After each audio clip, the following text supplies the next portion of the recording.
escucho. Bueno, estamos acompañados de Santiago González de la Reserva de Juventud, que termina ganando el partido que lo empezaron perdiendo y cumpliste una gran labor. Felicidades. Muchas gracias y primero que nada contento por el equipo, por la entrega, por la actitud que pusieron. Lastimosamente el primer tiempo no nos estaba saliendo, igual los muchachos pusieron huevo y al final el resultado se nos dio. Se te ve como un líder también en el grupo, Santi, y que vas destacando vos en el grupo dentro de lo que ya están preparándose para lo que va a ser el campeonato. Y lo principal que yo veo en el equipo es la unidad que tenemos entre todo, el compañerismo.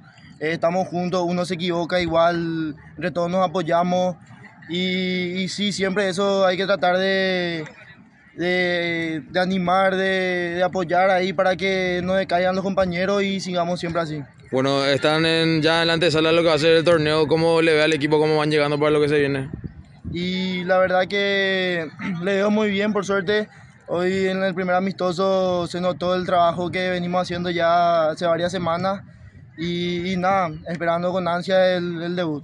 Hiciste un gran recorrido ahí por izquierda también y aportaste mucho también a la marca del equipo. Y sí, siempre ahí dando lo mejor de mí, tratando de que no pasen ahí hacia ese lado.